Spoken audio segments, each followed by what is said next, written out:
Thank you. So yeah, my name is Andrej Karpathy. Until recently, I was a PhD student at Stanford working with Fei-Fei Li, and I'm currently transitioning to a new position as a research scientist at OpenAI.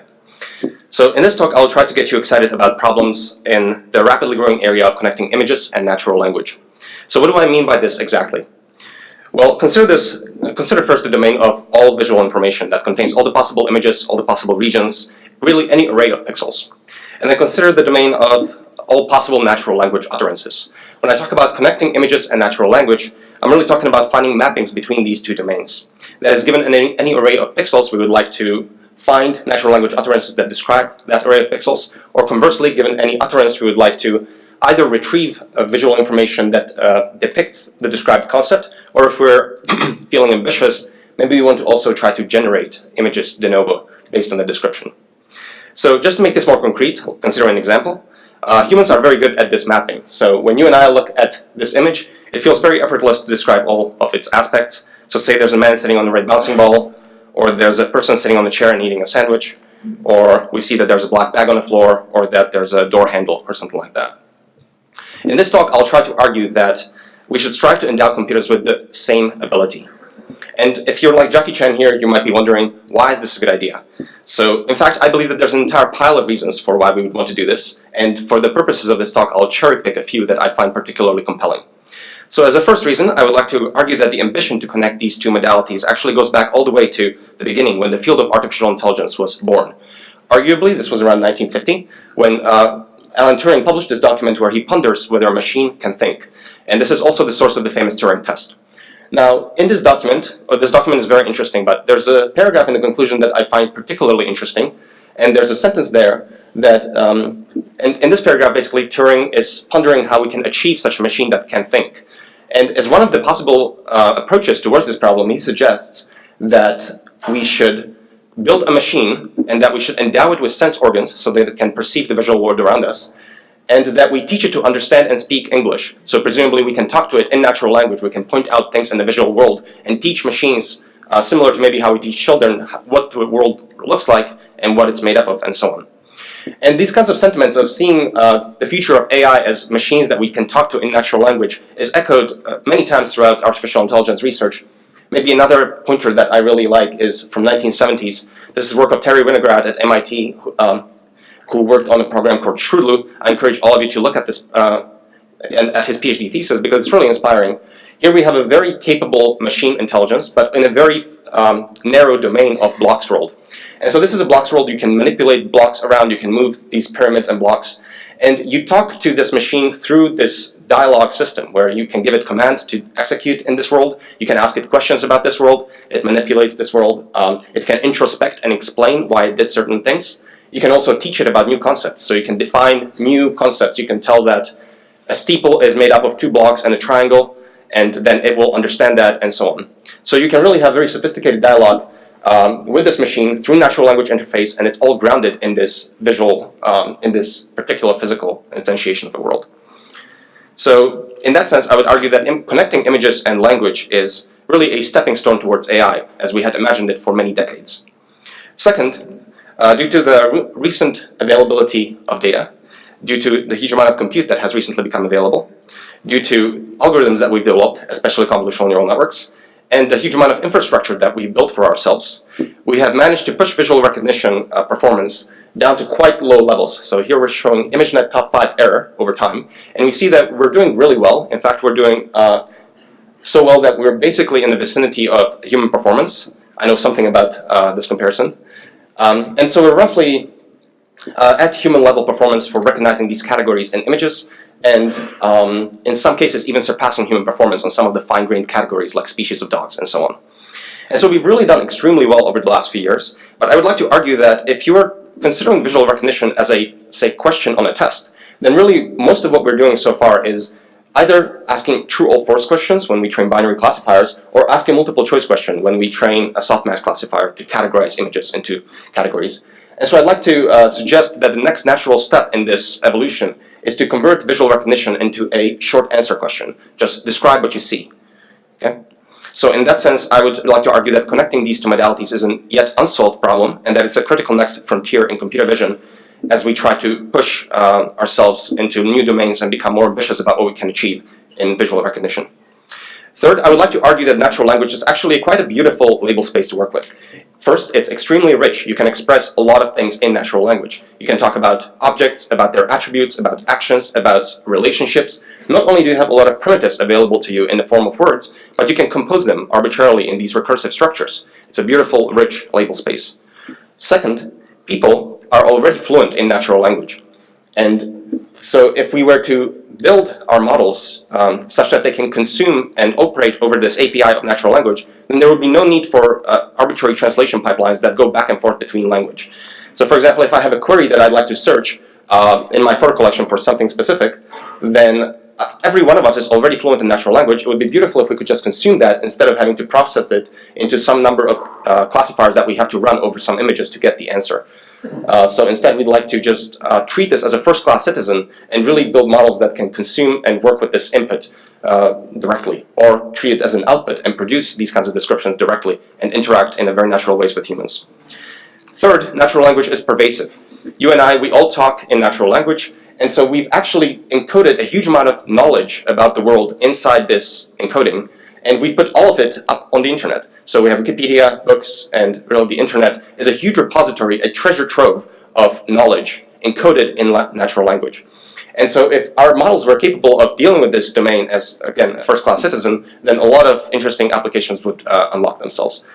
And we would really be connecting these two huge domains of knowledge. One domain of knowledge, which is the physical world of when I push things, how do they move? I can observe that in vision.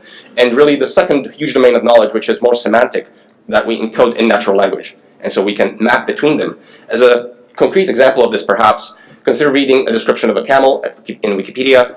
And if you read that description, again, stored in internet, you can figure out that a camel is some kind of an animal, a horse-like creature with a hump on its back. And if you're good at understanding the relationship between the visual world and the domain of language, then you should be able to figure out that that image might be a camel. So in that sense, I would like to argue that natural language is a beautiful label space to use in our models. Now, the next part of my talk is organized around a selection of 3 papers that I worked on during my PhD that built up towards this goal of connecting images and natural language.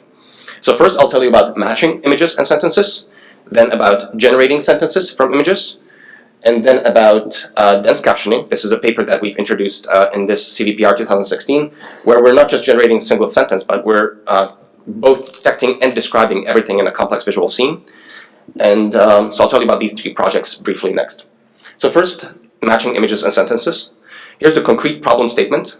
We have a finite collection of sentences and a finite collection of images. And then what we would like to do is we would like to select a sentence and rank images based on how compatible they are with that sentence. Or conversely, we would like to be able to pick any image and rank the sentences based on how compatible they are with that image. And the way we're going to hook up, design this architecture is that we're going to think about taking a pair of an image and a sentence and computing a score of how well that image matches that sentence.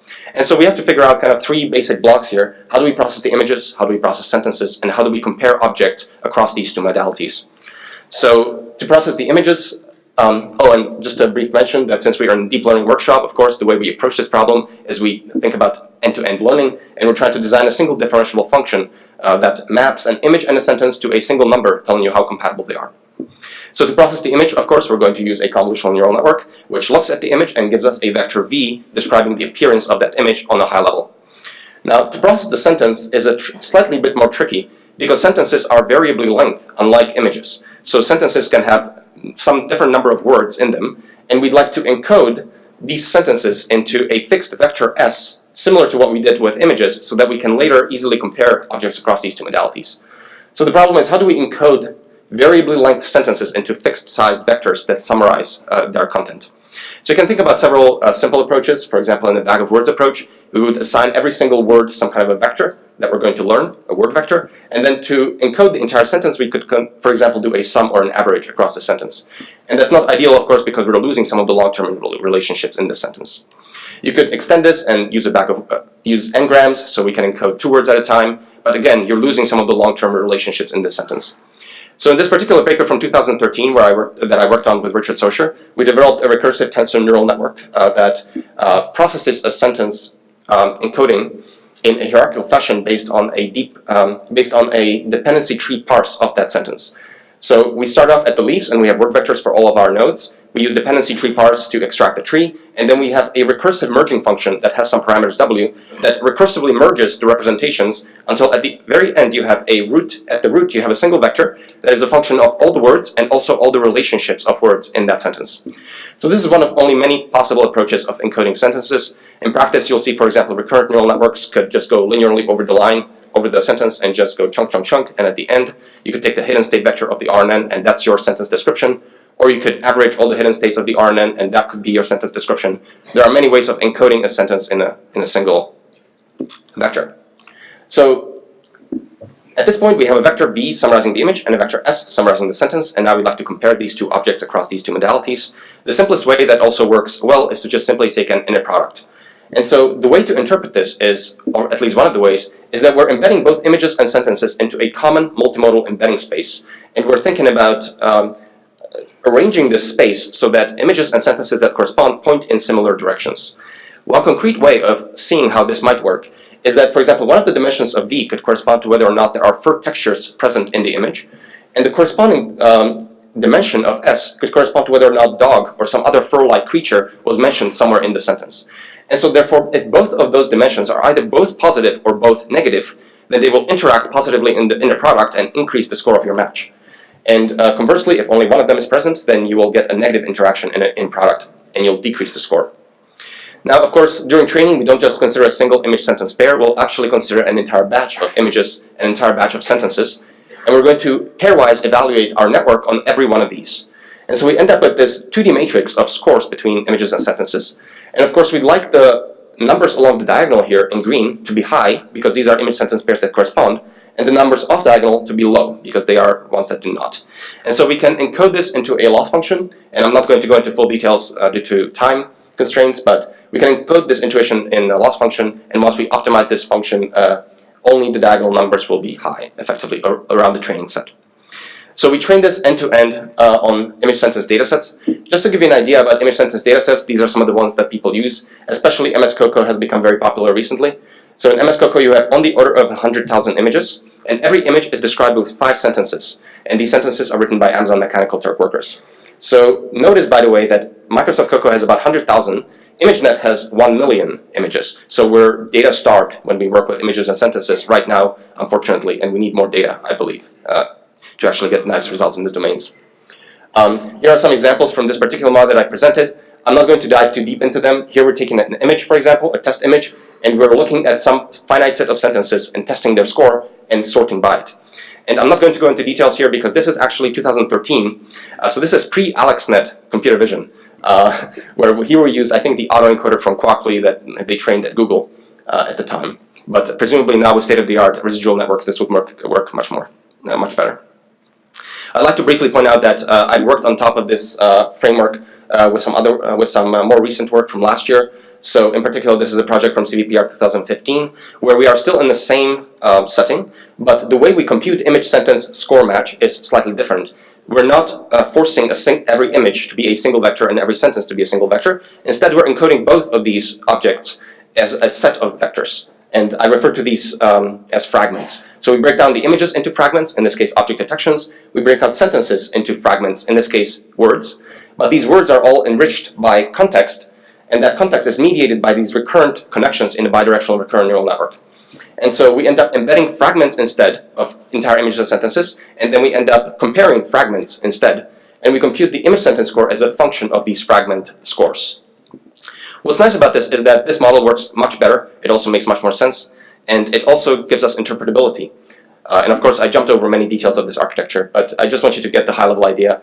So if this model says that this image is compatible with that sentence, what's nice about this framework is that we can actually see, we can inspect the individual fragments and see which ones aligned or pointed in the same directions. So we can see that the model thought that this was a good match because that's the dog, and that's the fence, and that's the white ball, and so on. Here's another example. Here we see that the model thought that that is a girl standing. That's very likely to be a table, that's a toothpaste, or a Lego vehicle. And we can also see that the toothbrush had a very low score. So unfortunately, the model was not able to find a toothbrush in that image. So I talked about ranking so far. Ranking is very nice and interesting image sentence kind of setting to work with, unfortunately there are many limitations still. So for example, if you'd like to describe images with sentences, it feels kind of limiting that you are constrained to a finite collection of sentences that you have to check one by one for compatibility. This is also inefficient because we have to evaluate every single sentence candidate one by one. And it's unsatisfying because when you and I describe images, it feels as though we're kind of just generating these descriptions. It doesn't feel like we're internally matching across all the sentences we've ever heard in the past and checking their compatibility or something like that.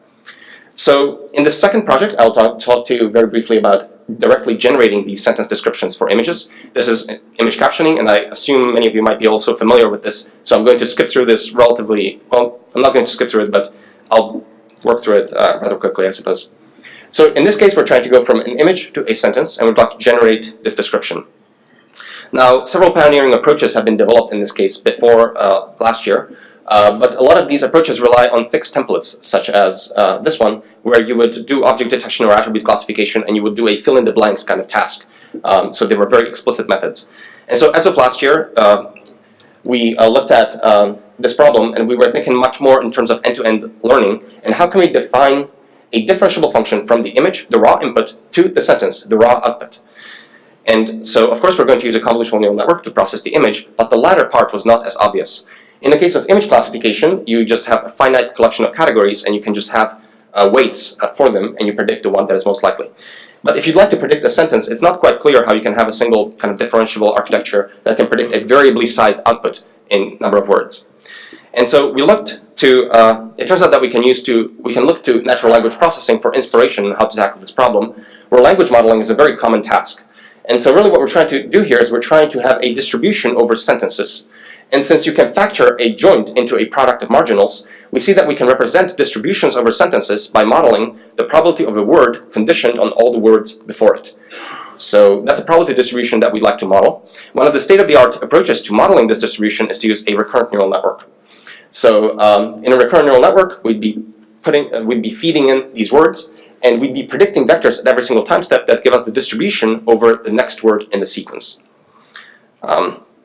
So now, instead of having this simple setup where we predict a single category, we instead have a language model from which we can sample sentences. And now the only problem is that we have to condition it on the image. And there are many ways that you can actually condition this. For example, one of the simplest ones is that the hidden state of the RNN is usually initialized with the zeros, with the zero vector. Instead, we can initialize it with the vector v that comes out from the comnot. And then we've conditioned the generative process of this recurrent neural network that predicts the next word in a sequence based on that image.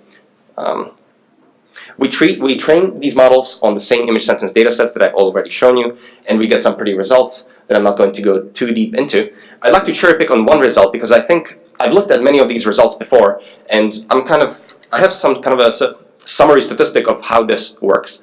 So just to give you an idea, this image is captioned as a woman in bikini is jumping over a hurdle. So it's a very funny failure case.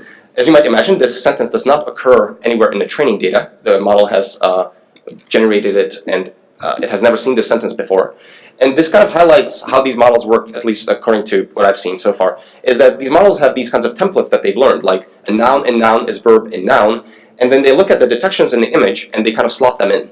And so here the model has identified a woman in bikini jumping, and it has identified what it thinks was a hurdle, which of course is a net, and then it slotted these things into its template. And so it learns these few templates and it slots in these words, and it does that in a differentiable way. Now, so image captioning is fun. It's fun to look at these results. It's fun to play with. Unfortunately, it's also quite limiting in some cases, especially when you put in complex images like this one. In an effort to describe everything in this image with one sentence, the model may have to fall back on quite generic descriptions, like a group of people in an office or something like that. These are my lab mates, by the way, at Stanford. So in this next project, in our most recent work, we were thinking of, if you have these complex scenes, instead of we're going to relax this assumption of having to describe an image with a single sentence, and we're instead going to try to both detect and describe everything in a complex visual scene. We refer to this task as dense captioning, and it combines the challenges of both object detection and image captioning. So we'd like to do dense prediction so that we actually propose detections, but we'd also like to use a complex label space of natural language instead of just categories. Now, our approach, again, is to use end-to-end learning to address this problem. So we're thinking about how do we design a single differentiable function that goes from the raw input, the image, to the raw output, which in this case is a set of sequences, these descriptions that and also they're grounded in regions of that image. So as this is actually a fully supervised task, so we have data set from visual genome that was collected by my colleagues at Stanford, Ranjay Krishna et al., also working with Feifei. And we collected this data set we call visual genome, where we asked people to perform the dense captioning task. So they went into images and they dragged a bounding box and they described it in natural language. And we have on the order of 100,000 images, these are subsets of MS COCO, and on the order of 5 million region descriptions. So a large data set to work with. So we know exactly what's where and how it's described. Now in the image captioning architecture, we went from an image to a vector V through a CONNET that went into the recurrent neural network language model that generated a sentence for that vector. Now intuitively what we'd like to do is we'd like to actually caption many different regions of this image. So we have many vectors V and we'd like to that we'd like to obtain for all the interesting parts of that image, and then we'd like to caption those. So the way we designed this architecture is building on top of work from object detection, especially faster RCNN. So we think about a convolutional neural network processing the image, and then we introduce a localization layer in the middle before the captioning. And this localization layer will basically work as follows. We're doing training. We're at training time. This image goes through the convolutional network, and the localization layer will perform region proposal. So at this stage, we will predict, say, for example, 300 scored boxes. Every scored box is 5 numbers, the x1, y1, x2, y2, indicating the coordinates, and a score, which is telling us the confidence of the model's prediction. So, for example, at this stage, we would be predicting 1,500 numbers that describe these boxes. Now, we're during training time, so we actually know the correct boxes for this image according to our training data. So we know that those green boxes are what people selected as interesting in this image. So what we'll do now is we have these 300 predictions, and we'll iterate over all the true boxes and we'll snap them to their closest predicted box. And those are shown now in red. And then what we'll do is every one of these red boxes that align to something in the ground truth, we'll nudge it slightly towards its aligned ground truth, because we wish the model had predicted it slightly in that direction. And that's of course encoded in the gradient signal of the loss function. And in addition to that, all the red boxes that aligned to something are marked as positives and will increase their confidence, and all the yellow boxes will be marked as negatives and will decrease their confidence. Now, in addition to this, every one of these green boxes was also associated with a description. So we'd like all these red boxes to also produce that description. So for that, we're going to take every one of these red regions and we'll perform a differentiable cropping operation on the feature maps of a convolutional network. And this differentiable cropping can be achieved using a spatial transformer, which was a paper presented recently also from DeepMind. So we differentiably crop the regions corresponding to those predicted boxes, and we'll send off those features into captioning. And so effectively we're describing those regions of interest. So I'll give you a sense of what this works like on this image that I took of my lab mates. In this case, DenseCap will look here, you do a forward pass, you detect everything, you describe everything, and then I'm ordering by the confidence of those predictions, and I'm going to go from highest confidence to lowest. First, the model finds that there's a black computer monitor. It loves to select computer monitors, by the way, because they are both very common in the training data, and they're also very easily identifiable. So the scores are always really high for monitors. Then it finds a man with black hair. Then it says that there's a man wearing a blue shirt sitting on a chair. Then it says that right there, there's people are in the background. Then it says that there's another computer monitor on the desk. Then it says that there's a red and brown chair. I find this one quite interesting because the only way you can tell that that's a chair is by the affordance of the person sitting on top of it. Okay. Then it says that there's a silver handle on the wall. That's of course incorrect because it's not on the wall, but it's relatively close. And there's a black bag on the floor, and then there's a wall is white, and this goes on for 300 different descriptions. We also evaluated this method quantitatively compared to my work from last year, where we did image captioning on regions, but these regions came from image proposals, and every single region was independently captioned. And so basically what we end up with is our model works much better because it's fully end-to-end, but also significantly faster, so 13 times faster and better. So that's great. I'd like to show you DenseCap because this is very fun to look at. So let me try to start this video. Okay. So this video I realize is a bit seizure-inducing, but DenseCap is very quick, so we can run it quite quickly. And this is me. I'm holding a mug. This video is going to pause in a bit, so let me try to pause this. Oh, I can't pause this. How do I pause this video?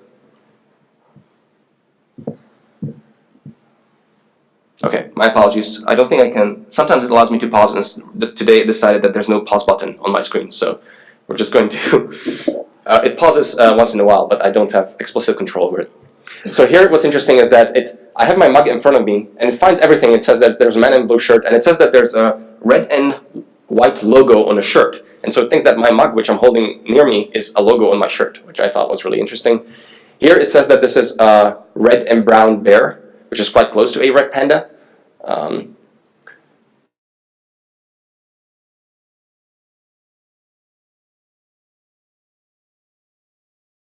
Silver door handle. We're going to pan around and find my lab mate here. So it says that this is a man in sunglasses. It says that the door is open. Here, this is my messy desk. It finds all the cups, blue plastic containers, white keyboard, blue jeans. Basically, we have, I think, this video on the website, so you can also look at it and go through it slowly. White paper towel, hand of a person. Here I show it a phone, etc. So it's really fun to play with this demo. As I show in the next slide, here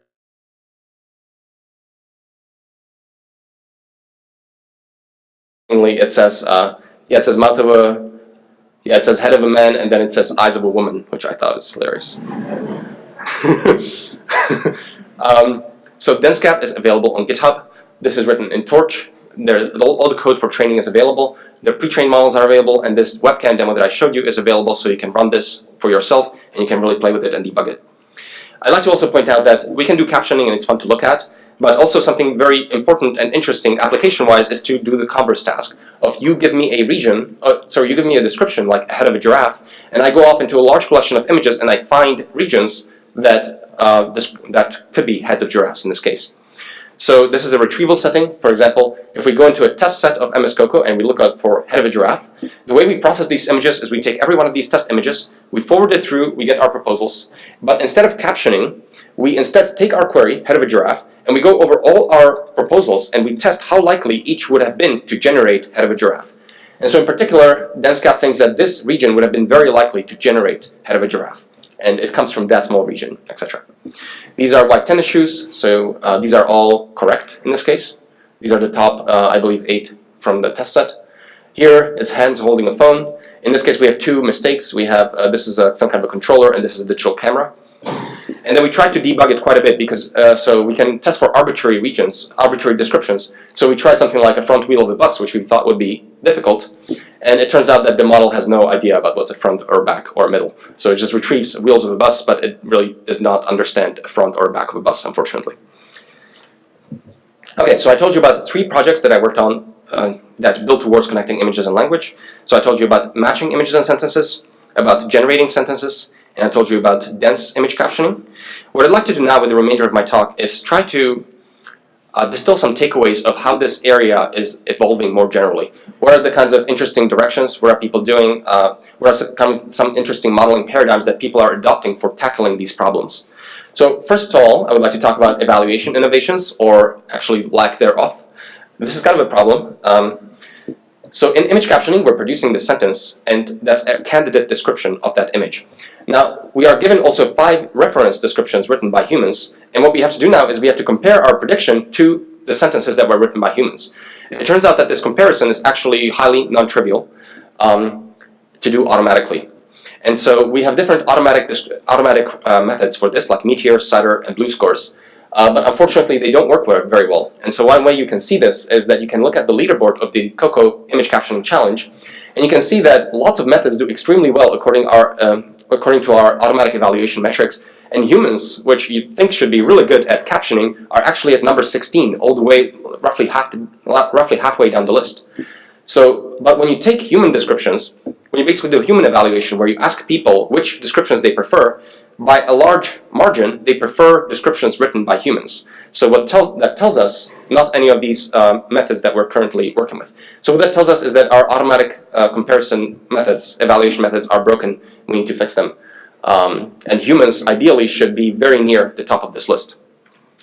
So one possible avenue for future work here that I haven't seen anyone try, but it seems like this should be doable, is to learn this evaluation metric. There are several ways you could actually obtain supervision. For example, and the reason I say learn the evaluation metric is that all of these metrics that we're using right now, Meteor, Cider, and Blue, they're actually fairly simple. They look at n-gram overlaps. They don't treat things like synonyms very well.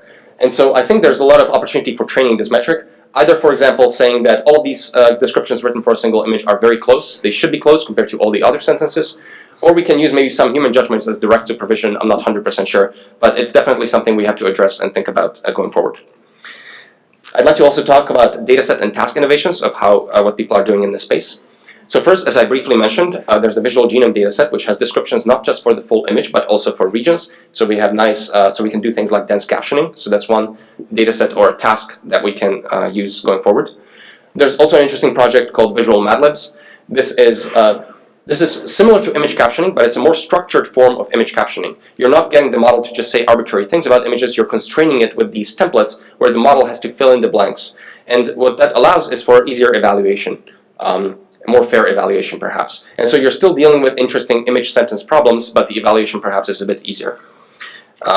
People are looking at unambiguous descriptions. The idea here is, if I'm given an image in a specific region I'd like to describe, a specific region, then I'd like to generate a description not just for the entire image, but a description for that specific region of that image, discriminatively within that image. Or conversely, if we'd like to take an image and a description, we'd like to identify what that description is referring to. So again, an interesting problem that combines images and language. People are looking, of course, at video captioning. So instead of captioning just static scenes, how do we deal with motion, and how do we express these higher level concepts that happen also over time? People are looking at visual question answering, also partly with the motivation of addressing the evaluation problem. So some of these data sets are here. What's nicer about these is that you, again, still have images and language problem, because you're given an image and a query about that image, and you're trying to answer it. And they have both tasks where you answer just using language, or you have tasks so that you are given multiple choice answers that you have to pick from. And so the evaluation, again, is maybe a bit easier to do, and you still have this difficult image-language aspect to it. People are looking at visual question answering also in videos, so asking questions about movies. Another interesting one in this space is going backwards. So the idea here is that we'd like to actually take text descriptions and we'd like to generate images that depict those descriptions. So we're not just doing retrieval, we're actually generating images.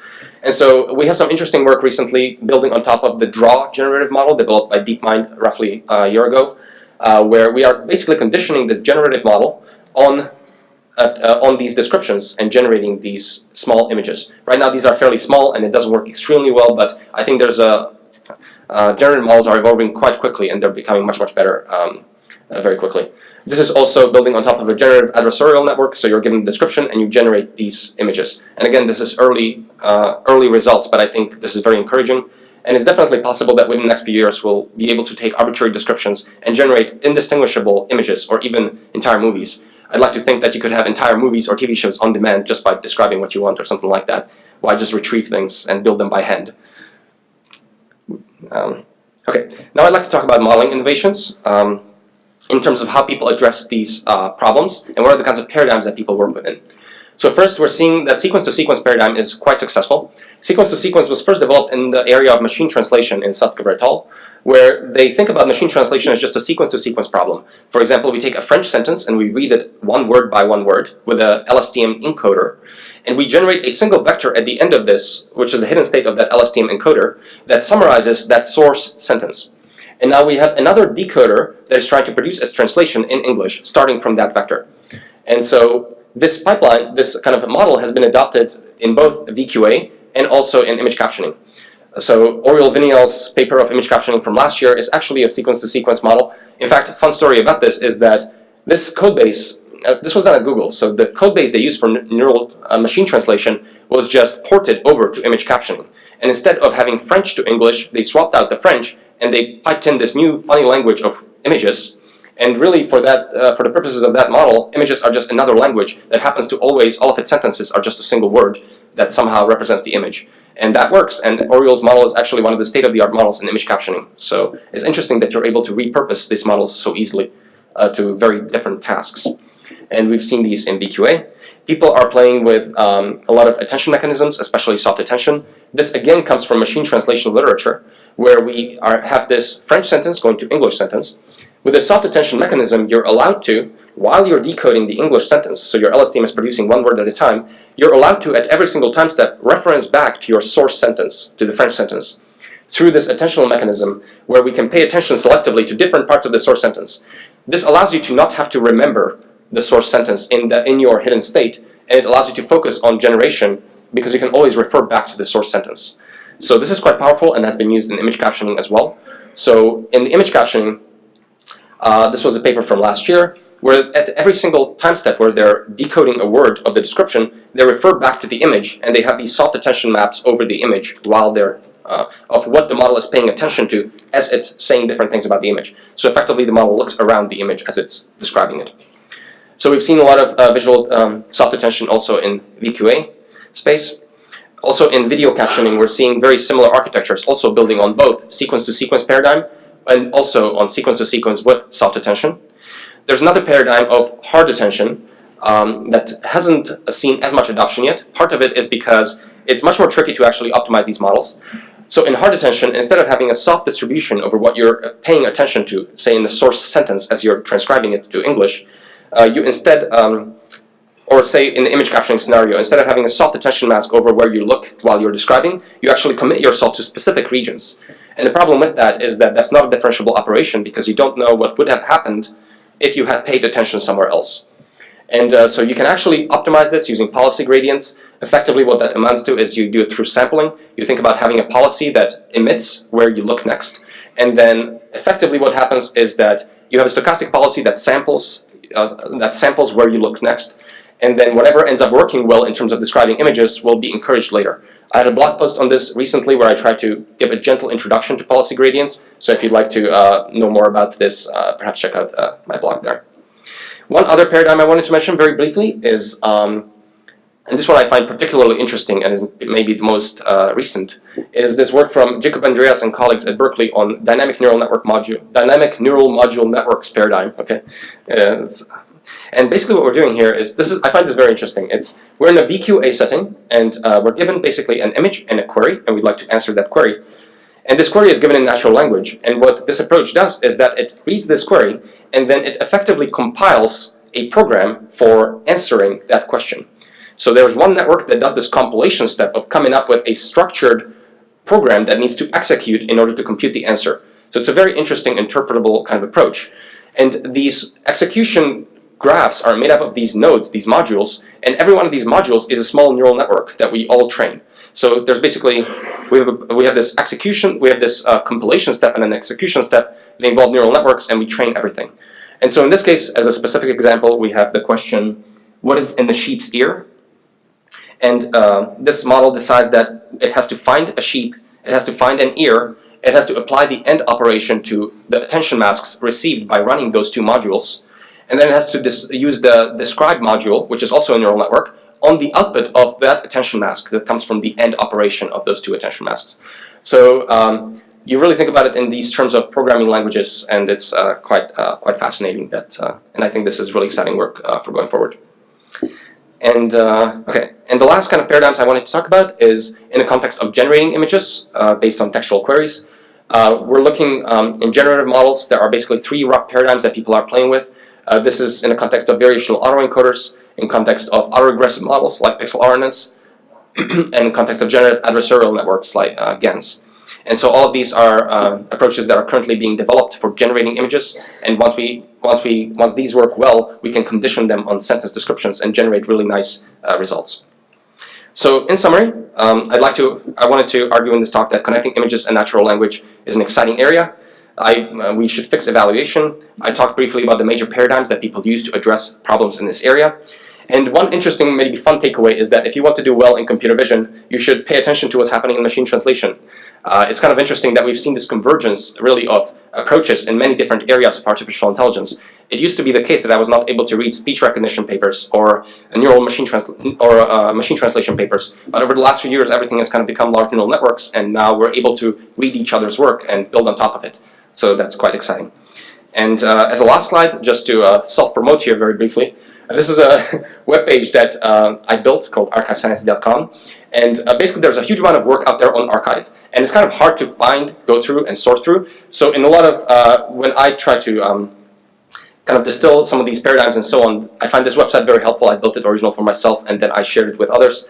It looks at all the archive papers, it pulls them in, and then it allows you to search similar papers based on nearest kind of based on, you can search for similar papers based on any paper that you like. You can also create an account, and you can create a library of papers that you like, and Archive Sanity will train an SVM for you, so it will recommend papers. And this is the only way that I explore archive recently, because I can go and I can see what are the archive papers over the last week that it thinks are relevant to me based on my library. And so I find this quite useful, and I hope you will as well. And so thank you, and I can take questions.